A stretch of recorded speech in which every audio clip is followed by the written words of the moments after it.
আসসালামু আলাইকুম। ভাইটি কত সুন্দর কথা বলেছে। আমি তো এর কোনো ভুল দেখি না, বরঞ্চ তার সাহসের ভূয়সী প্রশংসা করি। তার মতন উজ্জ্বল নক্ষত্র, এরকম টকবকে তরুণ আমাদের দেশের জন্য অনেক বেশি প্রয়োজন। ভাইটি কি বলেছেন? আগামীতে পূর্ব যারা বক্তৃতা দিয়েছেন সবাই বলেছেন আমরা কোন চাঁদাবাজ চাই না এই বাংলাদেশে। এই উপস্থিতি আমি আবারও বলছি, বাংলাদেশ জাতীয়তাবাদী দল বিএনপি আপনাদের কোন নেতা কর্মী যদি চাঁদাবাজি করে থাকে, আমি এই বাংলাদেশের জিয়াউর রহমান এবং খালেদা জিয়ার বাংলাদেশে চাঁদাবাজদের কোনো ঠাঁই দেবেন না ইনশাআল্লাহ। তিনি বলেছেন বিএনপিতে যারা চাঁদাবাজি করেন তাদের এই দেশে ঠাঁই হবে না। উনি ব্যক্তিগতভাবে তিনি তাদেরকে প্রতিহত করবেন।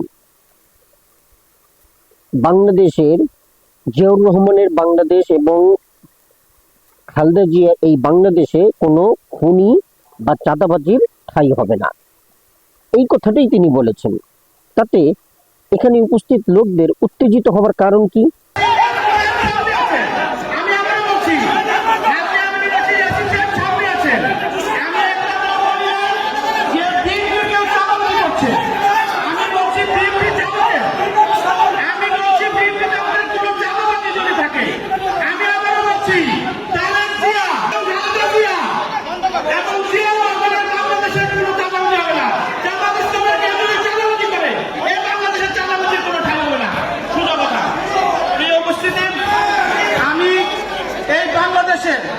শ্রমিকদের জন্য কিছু দাবি দেওয়া।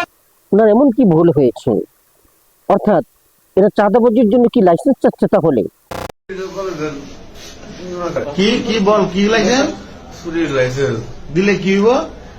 মানুষ মাইক না করে আমাকে লাইসেন্স করা আর কি, যে আমার লাইসেন্স আছে আমি চুরি করার অনুমতি কারা দিব? স্যারে ওসি সাহেব কই দিতে। অর্থাৎ এদেরকে চাঁদাবাজি করতে দিতে হবে, এটাই তারা চাচ্ছে। ঠিক বুঝলাম না, আপনারা কি বুঝলেন?